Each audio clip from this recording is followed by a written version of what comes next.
avant la nouvelle année depuis longtemps. Moi, on va l'oeil. Abundi, tu vas le maintenant, Boumébimi. Donangai, Mirono Benga, Donangai, Baekibaka, va se retrouver Kuna. Mais il y a l'air nulle part. Il va rester un politicien qui a balabala. Il n'a pas un parti politique. Akei na Lamuka et Koufwa, Akei na nouvelle et Simbité. D'ailleurs, il n'a pas perdu. Donnerai marre à Zan Alibungi parce que vous savez, lorsqu'on est dans un parti, on est pris en otage par un certain monsieur, Ousseyn Kabou Chulumba, qui a géré d'abord notre parti de manière opaque.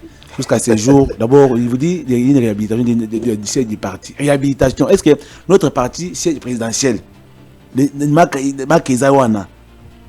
ont reflété l'image à partir de Bisso. Réhabiliter qu'à mettre des carreaux par-ci par-là. Des sièges. Mais quand on a un siège, nous sommes un parti politique réputé dans un sens de toujours de faire partie des secrétaires généraux d'une manière abusive. Merci. Vous savez comment Mavungu est parti. Vous savez comment les Tibala et tant d'autres personnes sont partis. Alors aujourd'hui, même Kabound était parti comme ça. Nous avons dit, s'il faut que le secrétaire général Augustin Kabouya Kende, il y a des manières appropriées. Est-ce que président ezana loi nini tozana mokili ya mibeko aza pepeme na biso ezana mobeko nini qu'un président de la République il faut akende ko diriger na nos partis politiques? Est-ce que c'est normal? Procès wana ezo dégager la peur au ezana gouvernement Félix Tshisekedi bazo banga makasi banga rais Joseph Kabila. Non, la presse montre nous Kindoki. Comment mon toit n'a foyer du matin au soir? Je me rappelle bien. Lorsqu'on a créé, ils ont créé la Mouka, après avoir quitté Genève. Parole dans beaucoup de chaînes. Martin Fayulu, Eli, partout. Bakaboni, Bakena Muzito. Kaka, par exemple, Eli Martin Fayulu. Maintenant, mon toit est incompétent. Oh, il y a Jana, il faut se t'attiquer. Oh, au Congolais, toujours Martin Fayulu, au sommet de pays. Les gens comme on sait que Fayulu, le Kaza, compétent.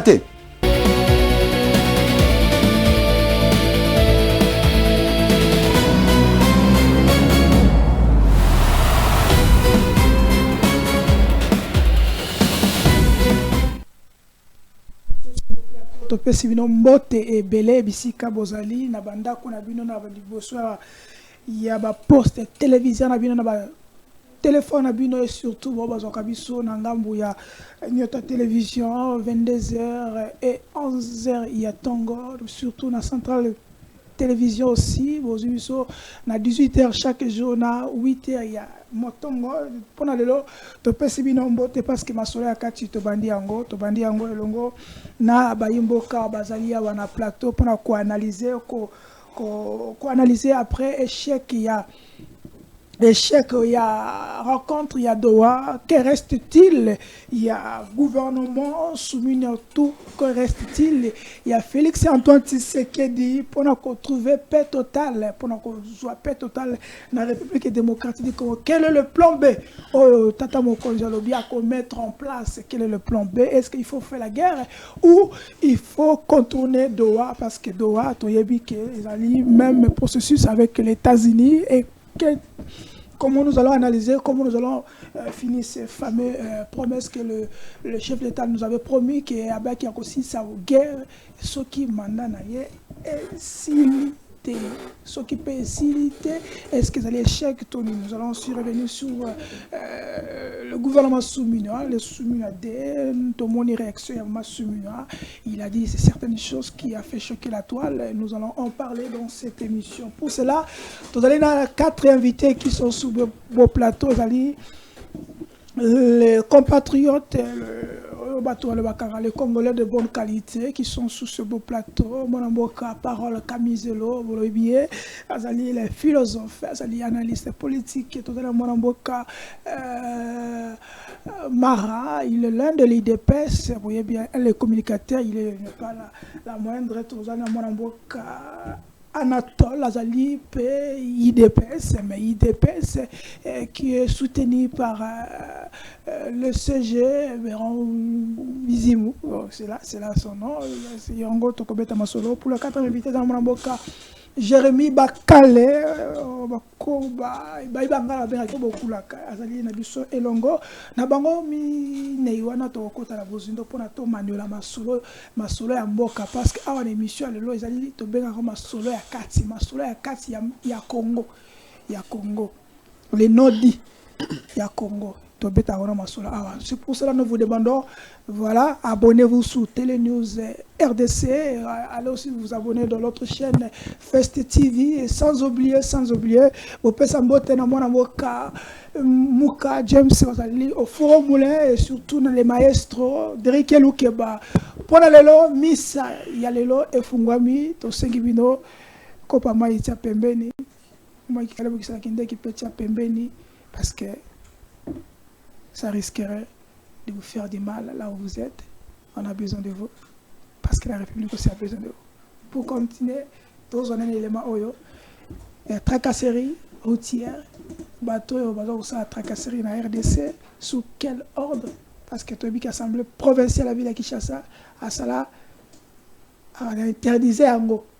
Mais suivant quand même, nous allons revenir avec Tokota Mamadoua. Allons avec Mouka. Bon, sincèrement, beaucoup de expliquer, en gros, comprendre, c'est que on va expliquer au Mabé. Donc, au bout de la fourrière, il y a au Karami Tukao, ils ont garé Mabé dans la ville.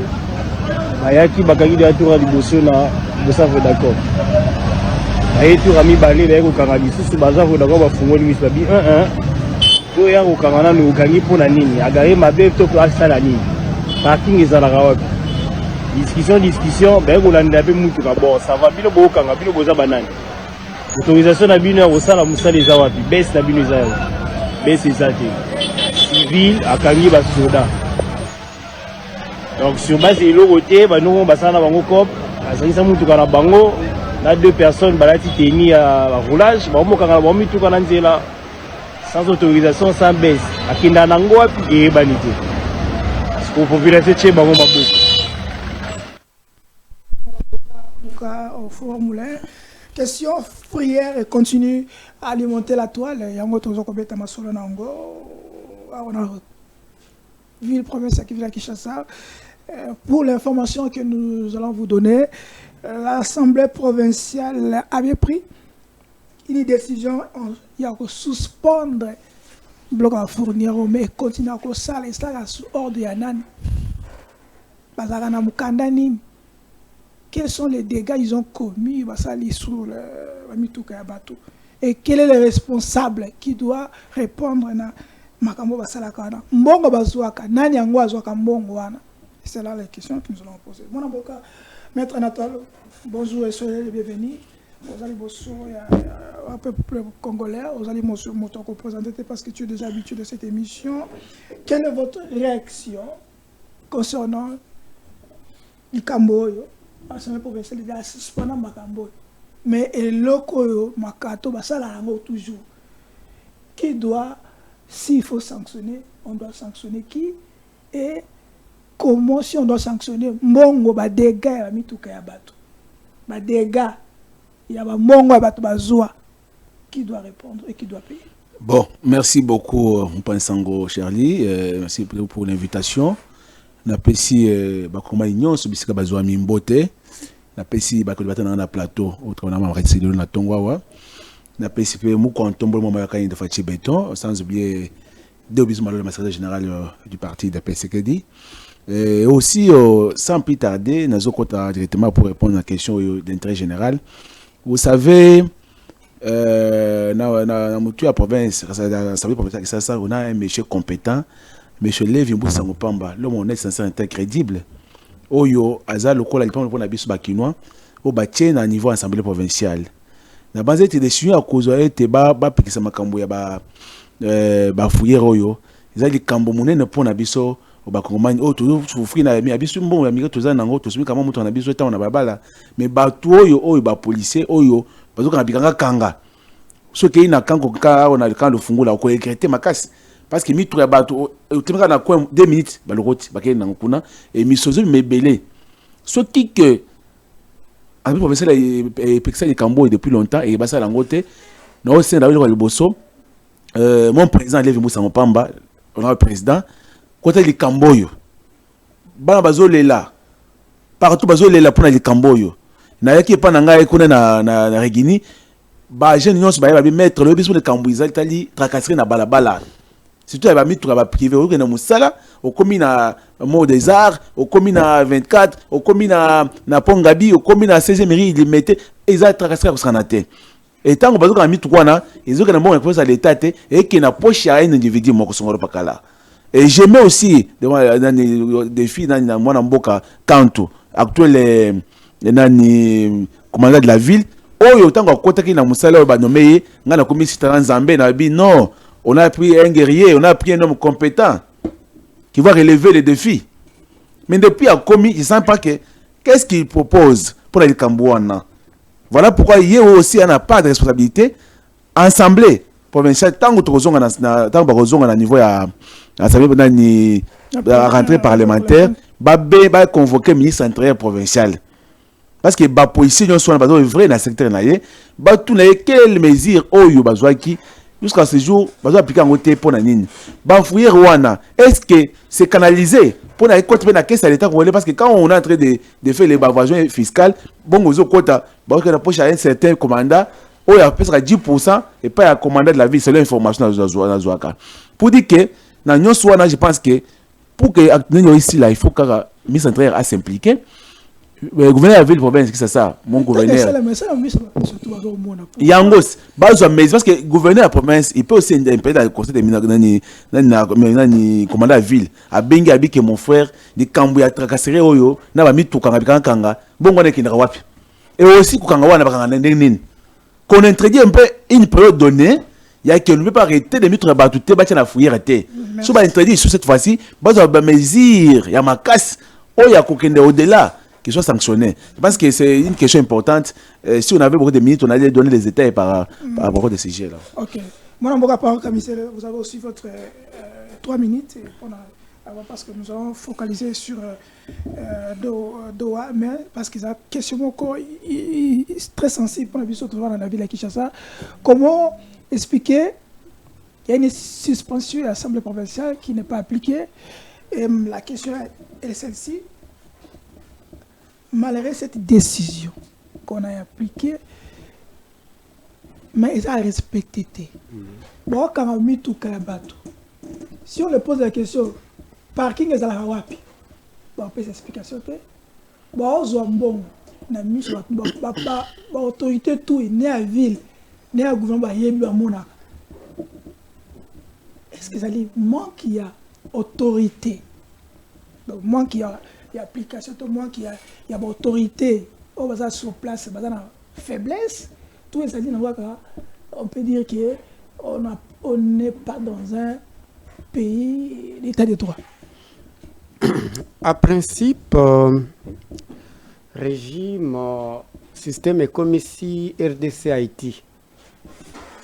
RDC et comme il a haïtinisé.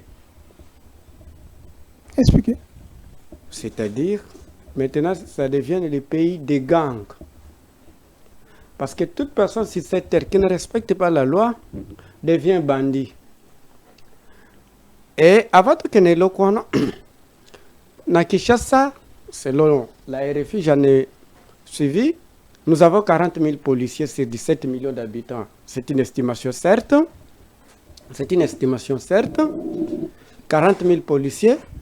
Dans 40 000 policiers, les seuls pays au monde, ils ont des policiers journaliers. Policiers journaliers. Journaliers. Ba marcha au monate, ba marcha na hôtel de ville.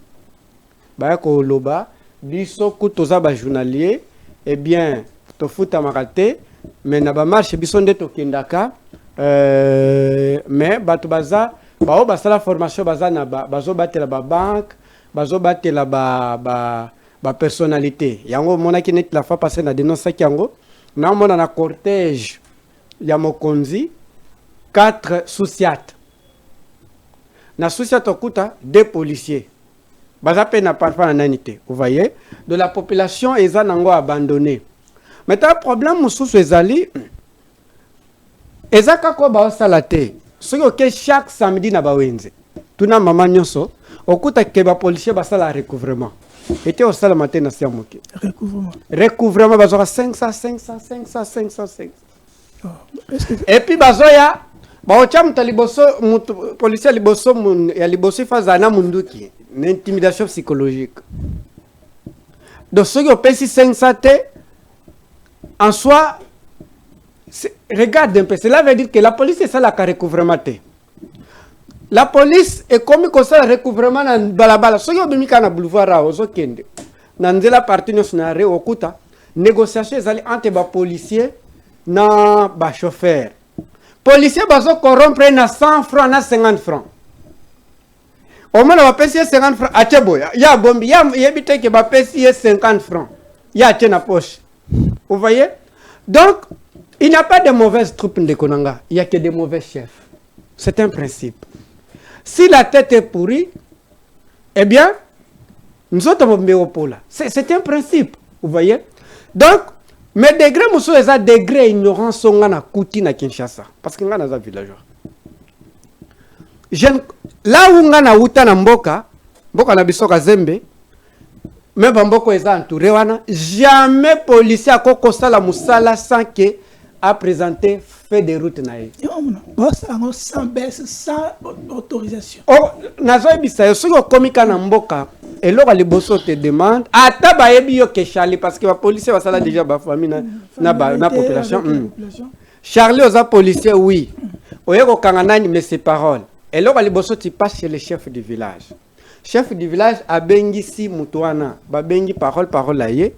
Deuxièmement bazo luka nani fait des routes au ba pesa ki on a mokonzi na yo pour que oya papa ceux qui oza nango te ceux qui forcé je connais capacité batu na biso on va t'éduquer wana tonga na yebi parce que na yebi mususu kuto ayande ngana ba il a eu des gifles bazonga kuna ba wangana ke batinda été parce que élément policier ko déplacer te sans que mokonzi na yaza au courant na teni mais na kitoko kuta ke ba policier na mboka il y a un peu l'organisation na Kinshasa na ba province disons dans même il y a un peu de l'ordre à Kinshasa des poubelles question ngai avant de passer de ko Jérémy Bakale Maloba il a 30 secondes nango les autorités bayebi ki on a suspendu mam oyo ba mona ngozo ko sale makaka ba yo kaka ngopeka. Mais pourquoi ils ne s'impliquent pas? Est-ce qu'ils sont complices ou comment on peut dire qu'ils abandonnent la population? Ngai naza d'accord te ba suspendango. Ngai parole naza d'accord te. Na lingi ba sala ngo mena ordre à respecter les principes. C'est ce qu'on a pas vu que toi na ba parking te. Toza na ba parking te. Toza pe na incivilité comme biso peuple. Ça il faut ton dibango. Notre incivisme ce qui bati kango est comme grave.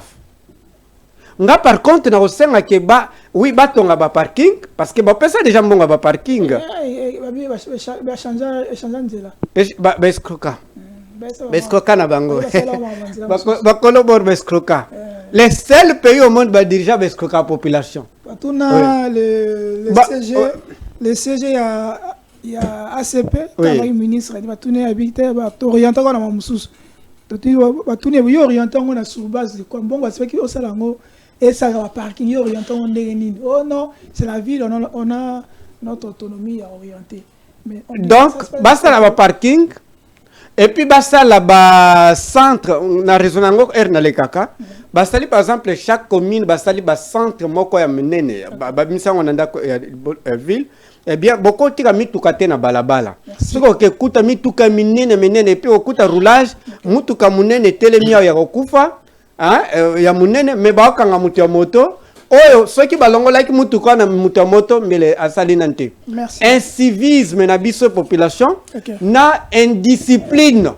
Il y a des policiers, même il y a des j'ai l'impression parce qu'il n'y a pas de mauvaises troupes, il n'y a que des mauvais chefs. Ok, comment réagissez Jérémy Bakale? Est-ce qu'ils ont raison? Il y a comme misère le but qu'ils ont un civisme, il y a mis sur Congolais, on doit procéder bon ou on peut dire que l'État a escroqué la population parce que les agents sont disponibles.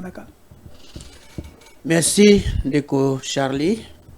mbote ya bandeko baza na plateau, mbote na bino bai kongomani bisika nyonso bozwameli, na kozangisa te kopesa mbote epai ya mokonzi na ngai mama Angèle Makombo bisika azaleli, tata mokonzi ya ekolo Antoine Tshisekedi Tshilombo bambote na yo na kanisi nteke esili. Donc tokomi siko na moma ya musala me ba oyebisa ngai nteke yango ezokoba. Alors merci ndeko Charlie pona mutuna na yo, merci pe pona ba contribution ya baninga na koyebisa wa boye ndeko Charlie. Maître Anatole alingaki ayebisa biso clair parce que ndenge biso toza awa yende mutu amibeko, mais maître ya a partager ba idée o biso to ko partager ngona ba ikongomani nde eloko wana esalaki ngai malamu te. Assemblée provinciale ba interdire situation moko boye ba foulière et les kalisusu te pona kozwa mituka oyo ezo tia embouteillage na kati ya balabala. Mais siko ngai situation préoccupation na ngai eza ndenge nini? Mituka eza na ministère na bango mobimba o babengi ministère ya transport. Ministère ya transport musala na ezani ke ekoma sikoyo assemblée kuna eza ba député na contexte ya ki députation, mission ya députation eza mandataire du peuple.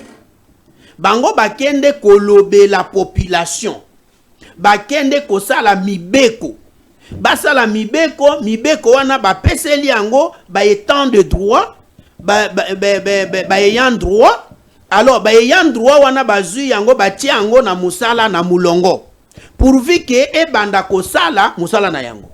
Mais sikoyo ekomi ba parlementaire bakomi ko pesa loi bakomi siko ko interdire ba makambo, est-ce que wana eza na nzela ou bien basi ba dépasser déjà ligne na bango? Mais peut-être parce que nous la dégâts. Mais ba moni ba dégâts wana il fallait musala na bango eza ko interpeller bato yo batie na kati wana parce que toza na ministère ya transport eza boda ebite ezala ndeko philosophe ezala maître bako éclaircir biso na place wana na yebi keza na ministère de l'intérieur o etali ba makambo ya banjela eza na ministère national o etali ba makambo ya transport babiloko wana nyoso chaque ministère doit assumer musala na ye oyo batieli ye place wana. Ce qui mbeba ezali c'est-à-dire que moto batie nesika wana akokokate. Lokola akokokate ezakaka sanction wana olie ekende bisika ya bato bakosala musala ekende na ne pas mokonjo batiaki na isika wana. C'est que yende moto akokoka musala te. Lokola ikokoka musala te balongoli ye batie moto mususu asali nini ayeko continuer. Na place ilisusu wana ezali kaka ndenge ndeko auti koloba na o partager même idée na ye incivisme na Kinshasa awa au moins ataso ke na ba province na ba province kamwa ba ordre pe ezali pourquoi na ba province misusu bazo maintenir culture na bango baza sima ya ba chef na bango ba yokaka ba chef coutumier na bango ba chef de localité ba chef de secteur ba banga ka bato ana mingi. Mais na Kinshasa awa baktikala jamais ko banga mukonzi oyebi pourquoi parce que ba komi ko partager les antivaleurs na bakonzi na bango bakoma lokola ba manager ya ba antivaleur. La raison pour laquelle yango zomona makambo wana nyoso eza koleka pourvu que emema ba yiki. Donc ba yiki nyoso wana ezo uta parce que bato ba otia na kati ya place wana baza compétenté pourvu que ba travailler na bisika wana. Alors mais il faut sanctionner les bango, balongoli bango, ba remplacer ba compétent. Lokola ba Jérémy Bakali. Ba ye wana na place wana comme bango ba na matière déjà ne bakoya ko kumbele loko wana bien. Recrutement o basala kana ba poste wana ezalaka ba faux recrutement. C'est pour cela nga na benga kango ezalaka ba système politique. Donc toza diriger na mauvais système politique o ezana kati ya mboka na biso. Yango to sentir makamwa mabe wana nyoso. Mon mboka Mara, vous avez votre 2 minutes votre réaction par rapport à ils ont collé la population, Balembi, mais ils ont réagi face à l'éco. Avant ma belle comme la biso, parce que mon population ont réagi. Depuis l'hôpital des années, quelle est votre proposition et votre réaction concernant ça? S'il faut sanctionner, on doit sanctionner qui le gouverneur de la ville, parce qu'il y a une assemblée de professeurs a donné l'ordre pour suspendre pour un montant pour tailler la main. Et ça, les magakas, par exemple, les conséquences, on doit suspendre, on doit sanctionner qui?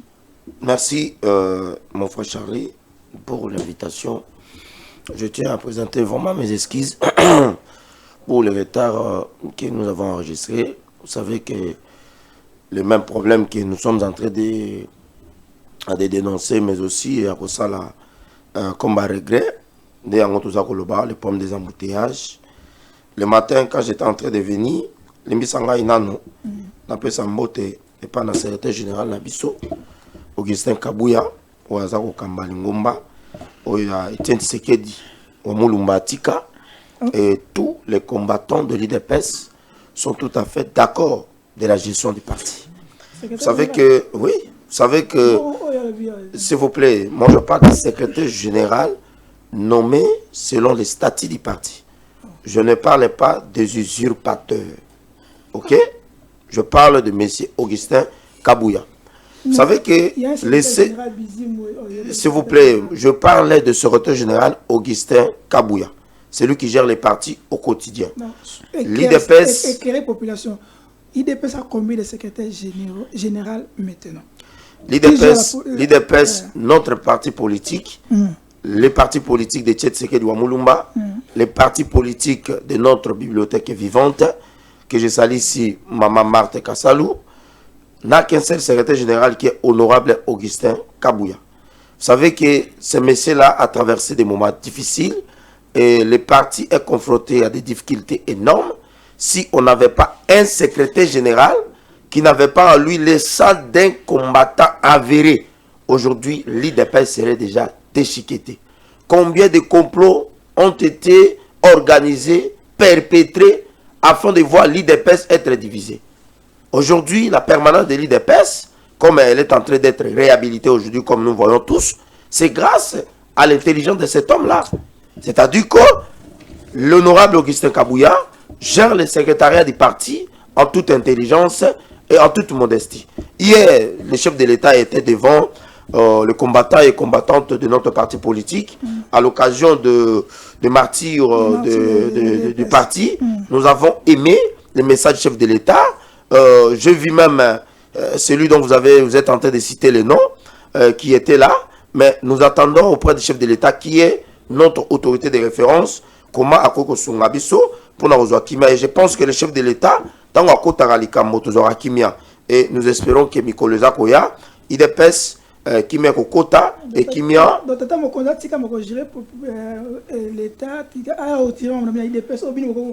Mais écoutez, je sais que la Constitution est à côté de Mélango, mais c'est lui l'autorité de référence. Non, on n'a pas dit que le président viole la loi. Le cordon ombilical du chef de l'État avec notre parti politique, nous avons entériné la candidature du chef de l'État dans ma ponamizala qui a élection il y a 2023. C'était l'IDPS, nous avons entériné ça. Et c'était grâce à l'intelligence du secrétaire général Augustin Kabouya. Tous les combattants étaient d'accord. Tshisekedi n'a pas été présenté comme le candidat du PPRD ou alors du RCD Goma. C'était le candidat de notre parti politique. S'il te plaît, motion. Anatole, qui est le secrétaire général de l'IDPS? Et là, la motion. Merci beaucoup en tout cas. Vous savez, Mara Azana Libungi Mounen, parce que vous savez, lorsqu'on est dans un parti, on est pris en otage par un certain monsieur Augustin Kabouya Chilomba qui a géré d'abord notre parti de manière opaque. Jusqu'à ce jour, d'abord, il vous dit qu'il y a une réhabilitation du parti. Réhabilitation. Est-ce que notre parti, c'est présidentiel? Ils ont reflété l'image à partir de Bisso. Réhabiliter, qu'à mettre des carreaux par-ci, par-là. Des sièges. Mais quand on a des sièges, vous savez, vous sortez. Oui, c'est un Bisso, à cause de la gestion opaque. Mais au moins, on contribue chaque fin du mois. On a notre contribution. Et bon, on est pour dire ceci. Nous contribuons dans nos cellules. Et nous disons ceci. Vous savez, Marazana Rappelez-vous, le 11 août 2024, dans Sainte-Anne. Il y a Zala quitté, mais moi j'étais à Sainte-Anne. CDP, ben Kabouya, le big Kabouya Bayo, où gérer mal le parti. Parti, c'est les airs Kokoufwa, section des airs Kokoufwa, fédération des Kokoufwa, sous tali section, on a créé Bandundao. Si je n'avais pas Moko na le collé là, Moko. Drapeau Moko Tukubandana no Munga Tao. Qui a donné Bizimou la responsabilité, il y a qu'à gérer parti toi comme secrétaire national. CDP, la convention démocratique du parti, notre organe de discipline de contrôle. Lorsque Kabounda de tout puissant était chassé, c'est même organe. Voilà pourquoi je dis que de konangai marata na libunga na yeka na confusion na zanango biso toyebiete c'est le moko za na yeka de occasion c'est zubo balola. Écoutez, rappelez-vous, il y avait un écoutez. Si aujourd'hui on a laissé M. Kabouya gérer le parti dans la siège, on ne veut pas que Makele Tangate, on ne veut pas de conflit. On veut que tout le monde soit mamonaye. Mais à un moment donné, à la sentinelle, un jour, pour Benganaye comme on a mouké, il y a un peu de kimia. Il y a un chef d'État Fatih Béton. À côté du Cambodge, même si on le dit que c'est ce que la Constitution aussi l'interdit, effectivement. Mais il y a notre autorité de. Écoutez, à travers hier. Non, il y a encore polémique. Nego Charlie, na banzaye ke maître Anatole, ali lokola, mwana ya sengaka, mbongo pana tata na nenge Biblia aloba, alobi pesanga ya nga par na ngai, na kende kosala o ya ngai vi, tango ya kei, asisi mbongo nyonso. Je comprends pourquoi il dit ça. Parce que Oumeli ayaga lisu na siège te. Non, il ne connaît, non, ayabi adresse, mais ayaga lisu kunate. Non, tout n'a peut-être dans Sainte-Anne. Moi j'étais avec ces gens ici. Na mokolo to salaki convention démocratique à parti. Moi j'étais là. J'étais avec Deo. Est-ce que vous voyez bien? Mais pourquoi je suis rentré au parti? C'est parce que j'ai compris que Deo n'avait pas la capacité à gérer IDPS. Bitumao IDPS aleki na oso Deo anga sundo la partie akei. IDPS la partie faut la nerf solide. S'il vous plaît. J'étais avec Deo. Moi je ne suis plus avec Deo. Il y a on a osenga na bango bazonga na parti. Il y a beaucoup de gens. Non, j'étais avec Deo, j'ai dit ça, j'assume ça. Même les secrétaires généraux Augustin Kabouya les connaît. Mais quand j'ai compris que les partis méritent la gestion d'honorable Augustin Kabouya, c'est comme ça de Zongi. Quel est ce musulman? Oh, comment on a mec quitté? Yo, on a musulman. Mais la mec qui a raté, musulman, il y a nini. Ok, c'est bon. Donc, dans le sens de la maître Anatole, Zonga na parti, le chef de l'État a bengi unité, Deo a Zonga. Toluka ndengeni tozala bitumba munene to kanisa comment to accompagner chef de l'état tolonga tala bandenge baza ko critiquer biso IDPS si Deo rentrer au parti loko la biso ça va faire quoi? Non là-bas il est comme conseiller na katia collège.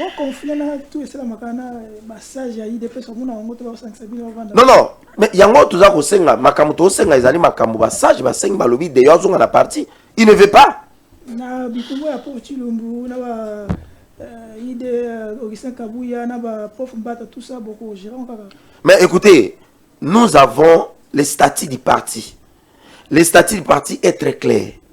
Les organes du parti sont gérés aujourd'hui par l'honorable Augustin Kabouya. Monsieur non, nous avons dit ceci, s'il vous plaît, Tolobi Boye. Nous sommes un parti politique réputé dans un sens de toujours de faire partie des secrétaires généraux d'une manière abusive. Merci. Vous savez comment Mavungu est parti? Vous savez comment les Tibala et tant d'autres personnes sont partis? Alors aujourd'hui, même Kabound était parti comme ça. Nous avons dit, s'il faut que le secrétaire général Augustin Kabouya Kende, il y a des manières appropriées. Celui qui a géré le parti, il y a des manières appropriées selon le parti. Oui, il gère très bien le parti. Jusqu'aujourd'hui, le secrétaire général Augustin Kabouya gère très bien le parti. Merci. La réponse, vous avez la réponse. Ce qui est Augustin Kabouya gère bien le parti et IDPS. Vous avez la réponse. IDPS a combien de députés provinciaux et nationaux? IDPS a combien de gouverneurs? IDPS a combien de ministres? Merci au gouvernement. IDPS, comment il gère le parti à travers Augustin Kabouya? S'il faut faire la comparaison, donnez la réponse. Nasewana. Makambo tracasserie dans lobby ata une minute. Sunga na pesa ta po na yoki bande ko balobi makambo mabe sur le régime awa. Na pesa ngata quelques secondes. 30 secondes. Merci beaucoup. D'abord, les problèmes liés à makambo ya tracasserie na Kinshasa, ça n'a pas commencé aujourd'hui. Les mesures sont là. Il y a des sanctions qui tombent tous les jours. Je ne peux pas encourager Bouzo Bao et Salamaka en mentir na ville province à Kinshasa. Vous savez que les tracasseries à Kinshasa, ils ont une nature rebelle. Nous avons la première nature de la corruption et extorsion. Tout le monde a ba policier, a kangi moto, moi moto alikaso, moi nini, il laisse passer. Alors que ça va mbongo so ba canaliser ango et continue à caisse à l'état, ça peut aider. Deuxième nature, ça va détournement va procédure. Au moins les policiers là dans les PC raillé, a kangi yo, ayebi bien qu'il faut amener maillot na bureau. Il y a l'ongoli dans nos plaques, il y a immatriculation. Allez, beaucoup mieux négocier. On a su que les alliés ben la troisième nati nengo lobby, il y a ba intervention abusive. Na mona mkomo na boulevard, roulage à côté na mutuka, le mokolo mutuka démarrer mutuka. Baza ko kende mbangu, et baza ko ganga, kende na ye. Vous comprenez? Et bazo kota na kati ya mutuka bato sans autorisation, ça c'est la troisième nati. Quatrième nature, c'est interpellation par véhicule. C'est-à-dire quoi? Le phénomène qu'on appelle qui kalungu. Bah yé, mota parké mutuka na ye, ba kumbi, ba kenango. C'est-à-dire que Babylone wana nyoso, l'État congolais à travers le PCR, il y a commissariat provincial, a mis en place des mesures. Et ça, on l'a dit bien. Bah mesure inspection générale, il y a police nationale, il y a Congo. Bazo ba mesure pour la sanctionner Batouana. Allez dans l'auditoire militaire. Au Okuta, il y a des policiers, des PC qui sont là-bas. Basambi Sarabango. Et des sanctions, ils ont la contre Bajan. Il y a un makamouana nyoso. Nana nobaki ke Ngobila alimbisa biso. Parce que à l'époque, il y a Ngobila. Tobanei comment là quand même que le gouverneur était permanent. Non, j'ai dit makambo nyoso. Amakambo nyoso on a ville province à Kinshasa. Maboulou partout, embouteillage partout, il n'y a pas l'absence de l'autorité provinciale. Sauf qui tire dans balabala, vous sentez que l'État est inexistant. Et les gens se servent de l'État pour se faire. Mais c'est ce que j'ai dit. Le sommeil que Daniel Bumba est en train de dormir dans la vie province à Kinshasa, sur le plan scientifique et qui influence la gestion de la ville. Une autorité... Non, c'est notre camarade du parti.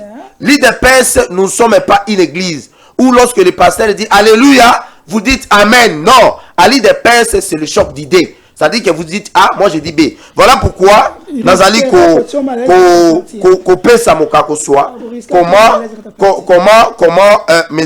Ngobila a géré la vie publique de Kinshasa avec beaucoup d'intelligence, beaucoup de charisme et avec beaucoup de management. Aujourd'hui, je sais que le chef de l'État a beaucoup de postes dans Mama Benganaye. Il doit penser à Gentini Ngobila. Parce que Daniel Bumba, franchement, la ville et je me pose une question.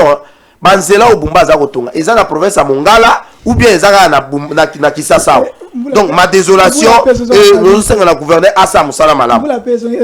Imaginez. Oyebi tant on a za koyawa. Na yena venu victoire. Maya Kalamu. Oyebi que Nzela on est en danger. Je dénonce na o senga la ministre a été père. Ba ke négocier la Nzela wana. So Nzela ne bukani bande ko ba utaka roponga ba utaka yolo. Place où on est bien en danger. Baluka moi ba sa misala wana vambule banda ko bunuka. Votre 3 minutes par la tour qui ne parce que le copain va déplacer. L'échec, il y a un processus à devoir. Je vais rejeter tout en bloc. Toute la recommandation à Bango. Il parle de plan B. Et la population veut savoir quels sont les plans B. Est-ce que plan B, il faut faire la guerre ou comment? Et qu'est-ce que la population peut retenir comme confiance, assurance que le régime peut résoudre totalement ces problèmes de crise sécuritaire? Parce qu'apparemment, ils ont surpassé le régime. Votre réaction? Vous avez 3 minutes. Ndeko Charlie, s'il vous plaît, que ça l'injustice. nana montre na ngai awa Voilà 3 minutes. makambo ebele ya koloba ezali liboso na atteindre ki 3 minutes na ngai te mais eza na baninga mosusu opesa bango ba parole ebele ba koloba mais ngai sikoyo il faut na récupérer na ba minutes na ngai kaki nalingi na loba boye aina mekana oko sala makambo ya ndeko na ngai aza en face na ngai na regretter makasi oyebi soki to sala ba parti politique eza lokola entraînement ya babenga nini organisation préparation oyo tozo kende ko diriger mboka na kati kuna toza na ba philosophie na kati kuna toza na ba idéologie na kati kuna toza na plan d'action na kati kuna toza na cahier de charge tango biso to komi na place wana na ngwende ezane makambo yo biso to zwaki eza lokola mwana za na école akena iko yekola asidisi kelasi bapesi ye sikoyo poste balobi kende ko diriger ake siko ko lakisa oyo ye azwaki na école na ye ndake siko ko défendre diplôme na ye mais oyo nga nazoyoka na plateau awa epesi ngai na posa na sanza epesi ngai na posa na kende wapi parti au pouvoir un parti politique au pouvoir la raison pour laquelle voir même nandenge toza na kati ya lisanga ya union sacrée poto yeuti na kati ya parti politique eketi na kati ya union sacrée et si police déjà union sacrée c'est pour cela même na kati ya union sacrée yiki eza kaka. Comment faut-il dire qu'un parti politique est au pouvoir? Et ça la bêtise ya modèle. Tala makambo ndeko ako sala. Et là kwa liboso na nazina noka na kena noka na suka ya déclaration na ye pona makambo to loba ya ba fourière oyo. Afundi d'abord mokonjo ye moka izuye ateye kede ko diriger place wana. Amoni pe moto yo ya tiaki kuna za incompétent. Tozalaki na civil noa 1 to comme na civil noa 2 IDPS va changer nani personne va reconduire kaka les mêmes personnes au contraire kutu va changer bango ba chambre siko ndenge nini va changer ba chambre wana o bango va changer ndako ange changer yoka siko yo parti politique ko IDPS salema soki mbula soki combien mwana ya 30 ans mwana ya 32 33 34 ans aza siko na bada combien asa sali déjà foyer siko mwana sali foyer a réhabilité esika ya kufanda esika wana di molidini soko lingi oyeba meme mayele ya mutu kenda ta place afandaka otala ta environnement na ye ninga fandelaka c'est-à-dire que lokola ba mesana déjà bosoto na bango wana o toyoki awa ke ba o réhabilité ndenge nini ba balabala ko kozanga mabulu parce que za bangonde bato ba o diriger ndeko nanga oyoki na munoko na yo président tiki présidium a diriger nani république akaina no ko diriger nano parti politique.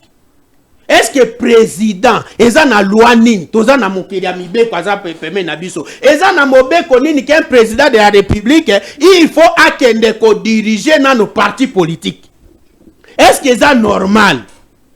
La raison pour laquelle toyoka ki awa ndenge to salaki ezalaki il faut to sala gouvernement ya union nationale. Est-ce que gouvernement esalemi vraiment awa eza gouvernement union nationale? Eza union nationale de Fumuzita Koti et les autres. Eza nini? Union nationale. Eza bon wana siko na kangi na parenthèse parce que eza makambo ebele et pe singa na no kanda na piloter na ba makambo ezali ndeko azoloba ba service ezali ba service wana makambo ane banda depuis kala eza ya lelo te ndeko na ngai soki nga na ye awa na plateau oyo na kuti plateau oyo depuis kala ezalaka kaka salite na tour nanga natika kaka salite wana ezala ivale na longola bosoto nyoso na ya siko na modernisation na ngai na oyo éducation nga na zwa mais ndeko akomi kolela neti babiso ba odando to se retrouver voire même pas toza na kati ya union sacrée non retrouvaille sikoyo na kati wana biso na to se retrouver te tozoloba ke to ya expertise na biso to aider bango balingi te yango zo mona bazo bunda balingi te mais bango na bango moko ozomona kaka bapotani siko na plateau kaka na plateau bana ya tata moko mama moko babandi siko kobunda bitumba siko bana ya mbanda baozala ndenge nini est-ce baozala ta na part mais eza makambo ya soni eza makambo ya soni makambo oyo ozoloba ya banini bamesure ezwama papa na ngai soki totangi bamesure oyo ese ezwami deja awa toana combien de baccord oyo eza accord de paix combien des accords esiko baccord wana nyonso eaboutir biso na nini c'est-à-dire que république ezozala ma dirigée d'un parti politique. C'est ça ce qui fait mal. Il fallait que Tata Mokonzi Mboka alongwa na philosophie ya IDPS. Akoma sikoyo Mokonzi ya Mboka. Atika ko diriger IDPS. Soki azo diriger kaka IDPS. En tout cas, Mboka na biso mawa. Merci. Parole, n'ayez pas nayo, mon Mboka, parce que nous courons derrière le temps. Vous avez la parole. Quel reste-t-il du régime Tshisekedi pour avoir la paix totale dans RDC après un chèque qui a Doha? Qu'est-ce que le chef d'État a raison de refuser en bloc cette décision? Que reste-t-il? C'est notre disparition qui reste. Je n'exagère pas, c'est ça vraiment le terme, c'est notre disparition. Et là, quoi, bien éco-bimaté, parce que il faut qu'en la politique, il faut savoir lire les non-dits. Et puis voir les intentions de l'autre, rapport de force. Dans chaque négociation, rapport de force et contact. Imaginons que BTAM 23 bazwa qui gomme la facilité, il paraîtrait, Bukavu, et mercenaires civils au Félix Tshisekedi qui n'a besoin na Roumanie, na France, au Babado Karanet beaucoup. Tu sais qu'on payait beaucoup d'argent, il paraîtrait $8,000, FARDC, pas même $60. Ce qui besoin qui a une facilité, c'est-à-dire un rapport de force sur terrain, bateau un rapport de force, un intérêt en négociation. Un intérêt en négociation, parce que que ba condition ce que oyo faible à respecter à respecter en côté pour que ba ke bunda na terrain. Na balel sabino na plateau que M23 n'a pas l'intérêt de négocier avec les pouvoirs de Kinshasa. Pourquoi? Parce que Tshisekedi a réussi à détruire l'armée, à démoraliser l'armée, à tribaliser l'armée, à rendre notre armée aphone. Mais ce Tshisekedi a réussi à détruire notre diplomatie. Eh bien, papa, c'est Kabiso Lobailo qu'on atteint. Quelle diplomatie agissante? Tu fais plier Kagame. Faut penser Kagame a longo agresseur, bon lavé a commis partenaire. Même yon attend la yo accord à maintes reprises entre RDC et Rwanda. Ou bien biso tatang na arabe, bino botanga na gisonde. Botanga na gisonde.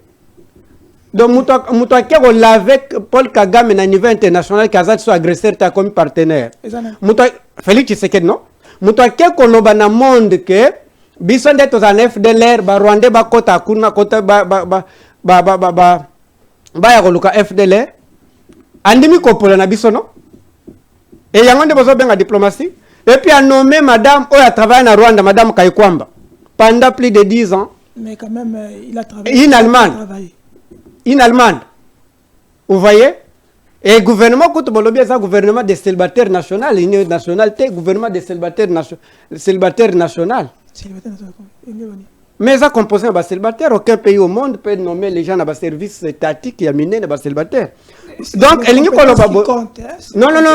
Et ce sont des principes. Non, là, n'a bien. Bala non? Regarde. Pays le bosso dans le monde des Congo. Au comme ministre DG sur les célibataires.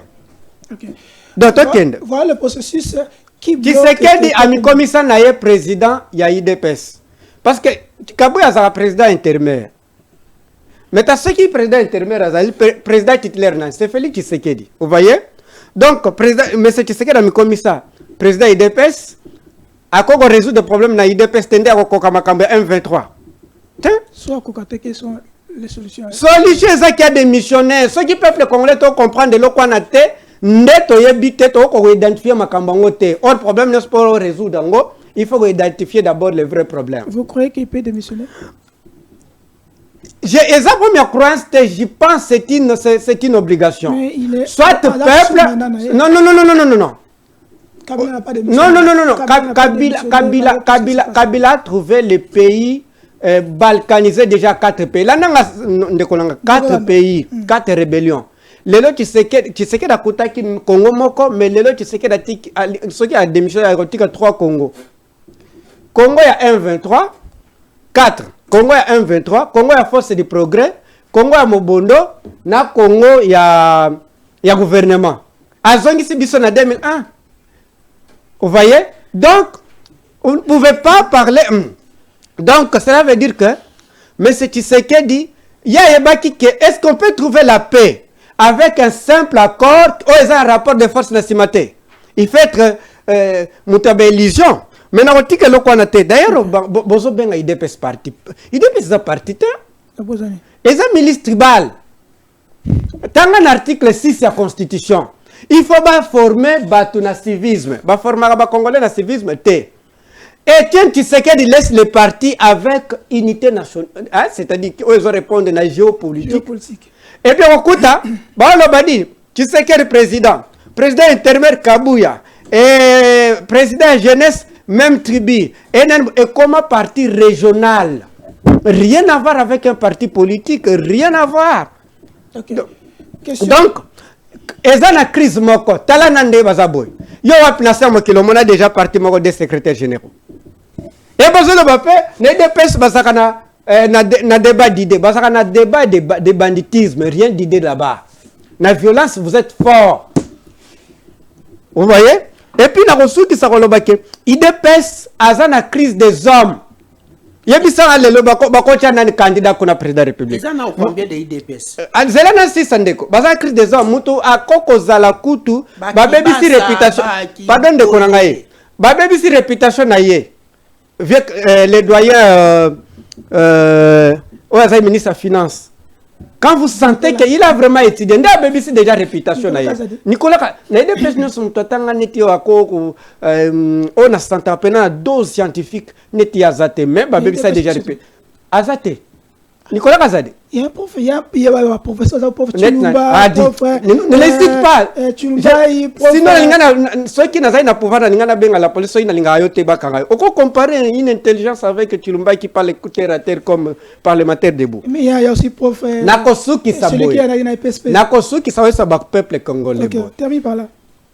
Procès de la haine contre le père de la démocratie, Joseph Kabila.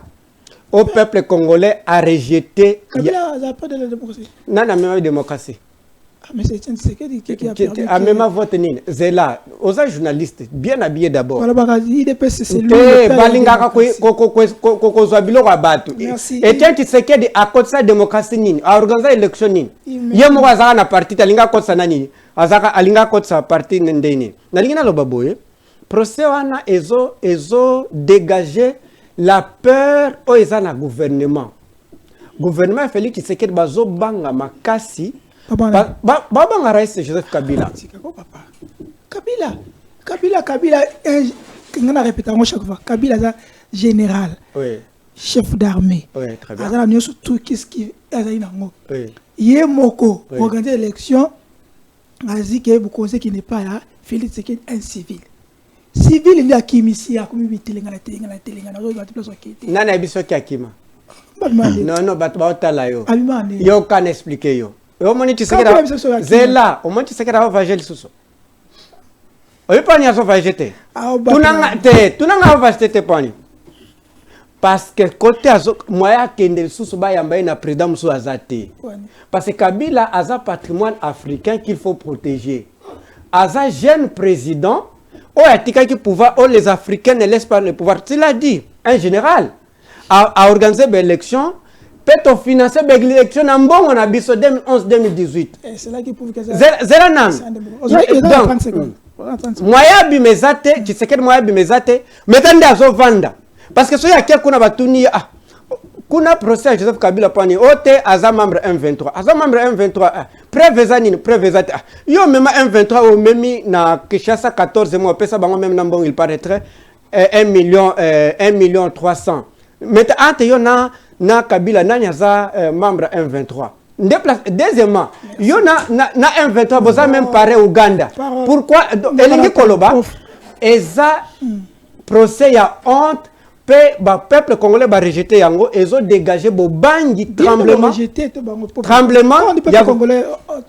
peuple congolais va rejeter yango et bien tala place au monde paraphrénie ezali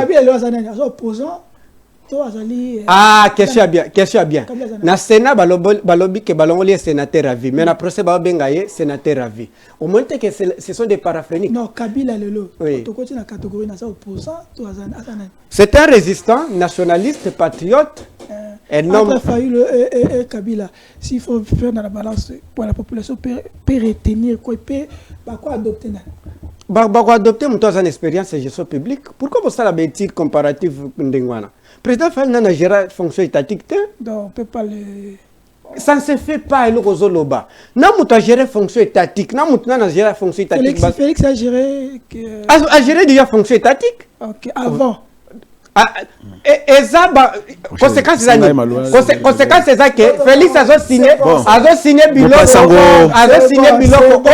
a comprendre dès qu'on attend votre réaction Ndekonangai Charlie, merci beaucoup en tout cas. Na yoki busambulu na ndekonangai parole Kamizelo.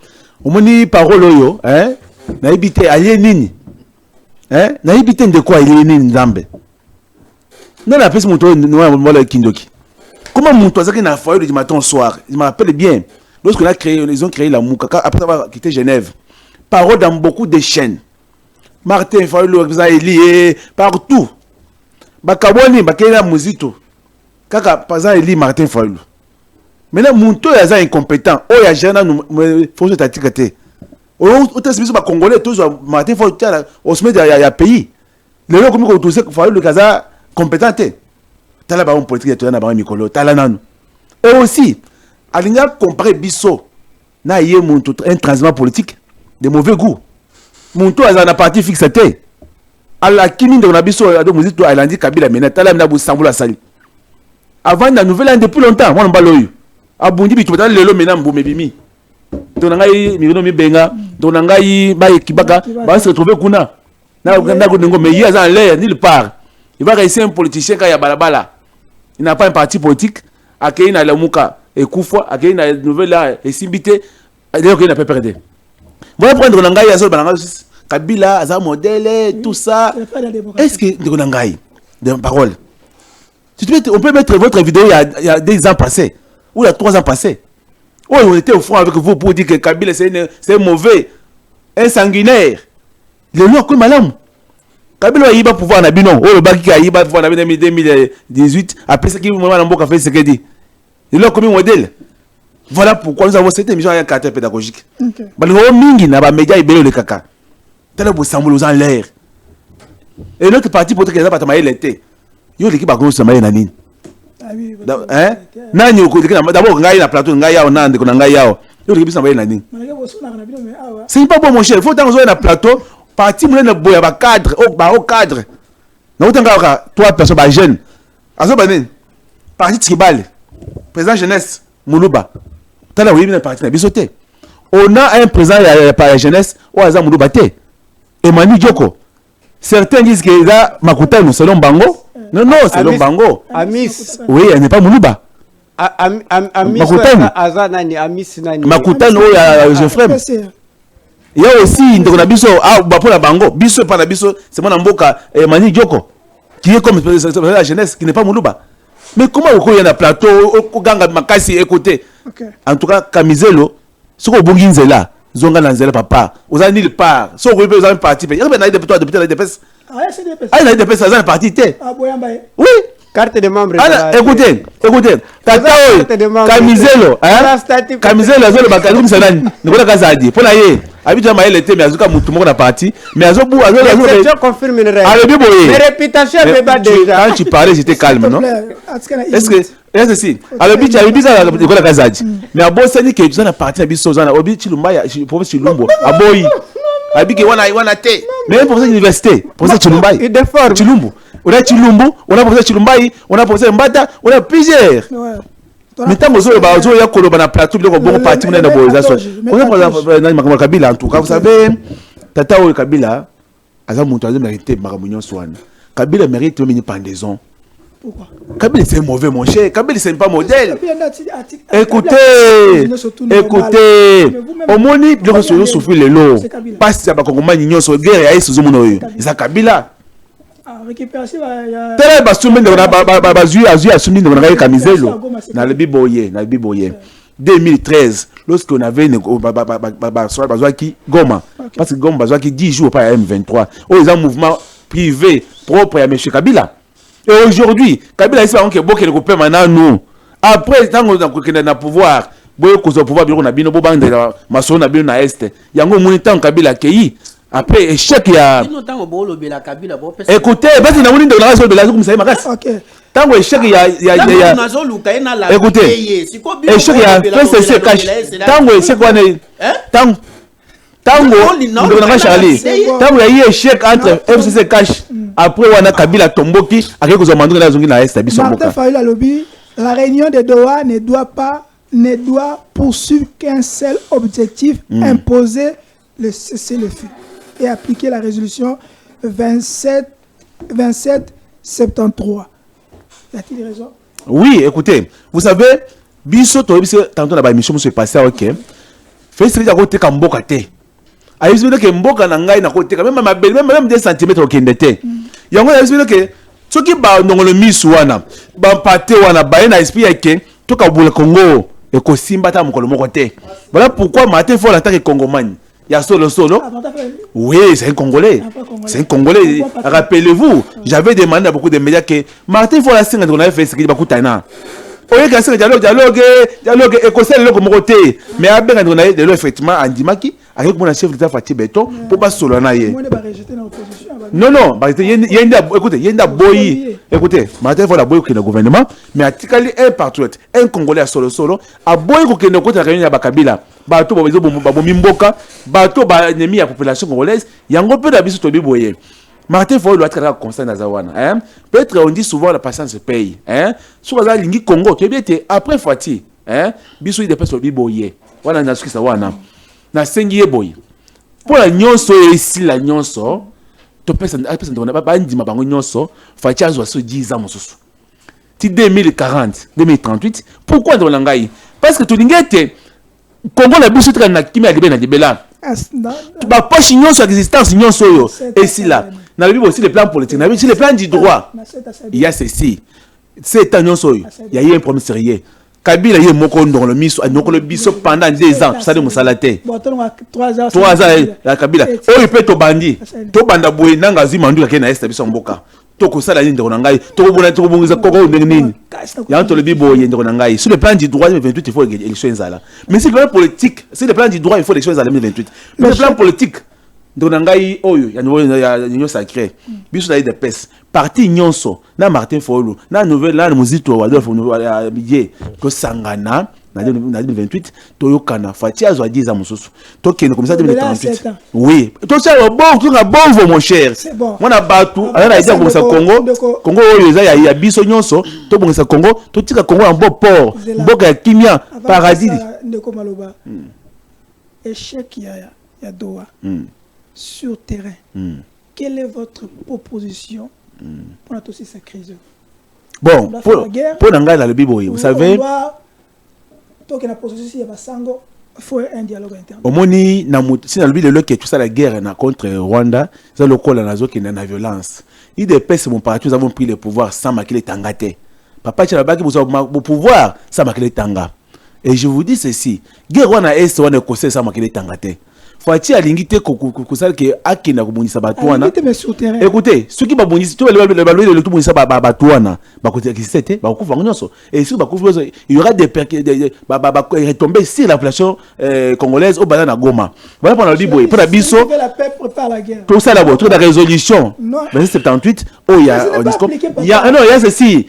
Tout que la négociation, hein, Jusqu'à tout quand? que, écoutez, quel que soit, hein, la durée, il y a une nuit, tout le monde est kaka. Et il y a ceci. Pour nous, c'est que Fatima quand on tombe le boy. Tout ça la boy. Bateau, nous sommes encore au Balawana, hein, tout ça dit, à cause des principes, na à nouveau en dehors, na autre ça na niveau, il y a été à Washington, tout qui un jour. To comme la source na tout na kovanda autour de venir tout vendre tout solo là na ba Congo ma nyonso to pesa fati 10 ans mususu na matanya 10 ans oyo to aussi ça bitumba nyonso ane kosi. Votre réaction, qu'est-ce que la République doit retenir? On doit faire la guerre ou on doit constater seulement un besoin pour avancer? Bon, écoutez, dans cette histoire, il faudra que le peuple congolais assume que bitumbaza kolekana este ezali balobaka le poto ezana ba cause moko ezali multidimensionnelle. Je ne vais pas paraphraser le propos. Il y a celui qui était un usurpateur, un imposteur, comme le ministère public l'a dit avec les avocats de la République, que Kabila c'était un usurpateur. Et Sengeli, République qui va landela, ba misolo na ye na ba banque nyonso esika atia ba kanga yango ba zongisa ngo na Congo. Parce que Kabila est venu dans ce pays azaki ata na matelate. Ata etoko ya pamba Kabila azaki na moté. Je vous en prie. Non, écoutez, l'IDP c'est un grand parti politique. La plupart ya bato bazana ba politique lelo yo. Papa, l'IDP c'est qui na nini? Je n'entre pas dans c'est une machine monsieur. Je n'entre pas dans ce débat. Ça, c'est un débat matériel. Je ne vais pas entrer là-bas. D'ailleurs, dans ma campagne, c'est très important. Vous savez qu'aujourd'hui, le monde, aujourd'hui, n'est pas là. Tout le monde est d'accord que l'économie mondiale aujourd'hui est dépendante, notamment à partir de nouvelles technologies. Et la force de la nouvelle technologie, ils ont mis ça à partir de la matière première. Et c'est ce qui crée ce qu'on appelle l'économie numérique. Il y a la Chine qui vient puiser matière première et pas d'Abisso. Il y a l'Union européenne d'ailleurs qui a fait signer un accord sur la valorisation de chaînes de valeur en matière première avec les pays tels que la Pologne. Il y a Kozwamindu qui coupe ça et pas na Rwanda. C'est toujours dans seul objectif. Il y a Koluka qu'on faire croître le PIB mondial. C'est dans ce sens que vous allez trouver que Bitumbaïza ou le Ghana Est. C'est parce que celui qui contrôle cette zone, il a le pouvoir sur la croissance économique numérique. Alors, le président de la République a lobby boye. Na place que Batou Bakoufaka, Tobo Mabatou. Je vis une vidéo chaque jour. Dans la vidéo, ils ont révolté. So une tali vidéo na yini Kabila. So une tali vidéo na yini Nanga. So une tali vidéo na yini Kagame. La vidéo de cet enfant, oh babomaki na province ya Ituri. Oh ayebite que leki na ye akufi akanso kwa lali pongi. Cette vidéo tout congolais et sengeli atalaka yango pour epesa kanda. Pour moni moto avant révolté et sengeli comprendre fait ndesiko epesi yo kanda. To bunda. C'est-à-dire que makamuza ko lega est tata mokoze ko alobi et sengeli to zo ba minerai to pesa et pas na ba américain. Baya ko exploiter yango. Bayi kongomani bazwa misala. To valoriser yango. Tout le monde va minerai du sang, tout comme va minerai propre. Où est le mal? Maintenant, le plan B ici, nous on ne peut pas venir ici, sur le plateau de télévision, dévoiler la tactique et la stratégie intellectuelle et politique stratégique. Il y a chef de l'État, pour la Makambo État, le plan B. Ok, toi qui es dans le Souka, question que je pose parce que tu es dans le Souka. Avant chef de l'État, il y a des négociations de Doha. Est-ce que vous analysez qui? Soutien logistique, financier au Doha Zanango na Rwanda. Est-ce que vous avez...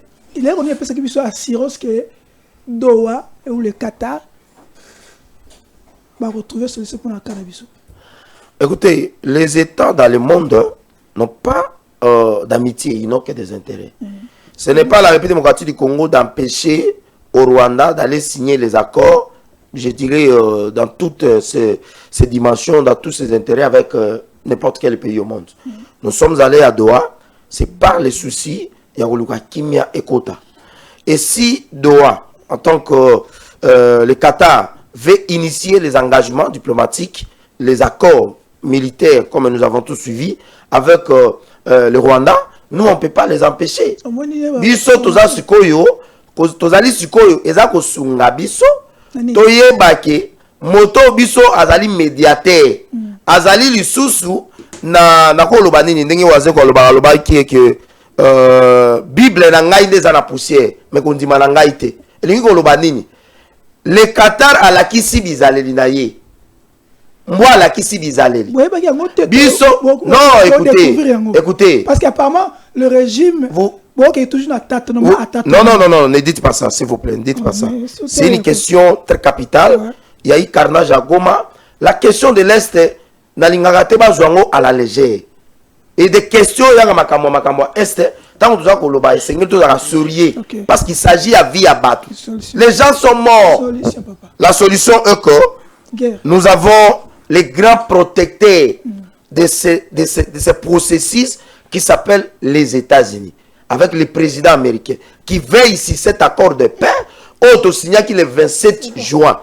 Madame Thérèse Kayikwamba, qui avait l'esprit de Kimbangu, qui avait l'esprit de Kipambita, qui avait l'esprit de Baimbo, qui avait l'esprit aussi d'Anouarita Nengapeta. C'est-à-dire que nous avons signé cet accord, et aujourd'hui, cet accord est en danger. Je vais vous révéler quelque chose. Vous savez, mais oui, non, excusez-moi, les négociations et l'accord là est en danger. Kagame joue avec la montre. Nous brandissons l'accord de la déclaration des principes. Lui nous brandisse, non, voilà, les élections, Nagoma, fédéralisme et consort. Tout ça sont des stratagèmes de faire passer plus le temps. Trump a comme Anasuka Mandanae, le président Tshisekedi a comme Anasuka Mandanae, et ensuite, il doit revenir. Papa, ça sont des révélations politiques de la géostratégie. Alors, je veux dire ceci. Negolangaïo Azaki a PPRD, bon, il n'est pas d'abord du PPRD.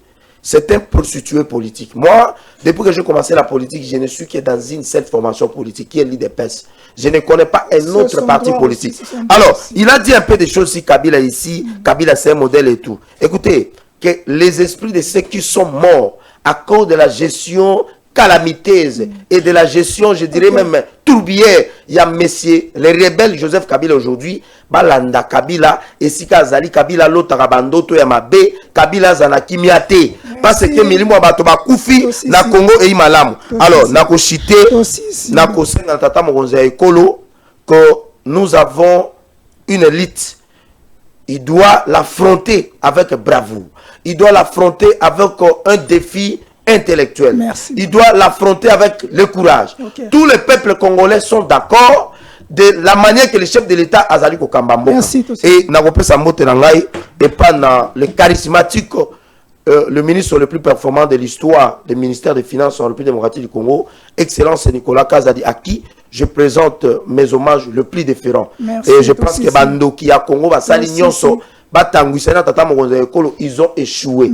Nicolas Kazali, c'est un arbre qui cache la valeur et l'intelligence en gestion de matière de finances en République démocratique du Congo. J'ai dit. Merci, Tokomi Nasuka. On devait donner la parole à Ndeko Jérémy Bakale, mais on ne fait ce qu'on est vraiment à la fin. Ndeko Moko, Tangozoloba a soufflé Nabi. Ceux qui battent surtout beaucoup Fatira Kabila, Mili Mona fait télé. Parce que battent sur Koufi na Karana, joué les qui na Goma, les qui na Nord Kivu et tout ça. Et ça, Félix Antoine Tshisekedi. Non. Ne citez pas le nom du chef de l'État na Biloko wana. Et ça na Moutou ya Kabila, na Moutou ya Nanga, na Kagame. Le chef de l'État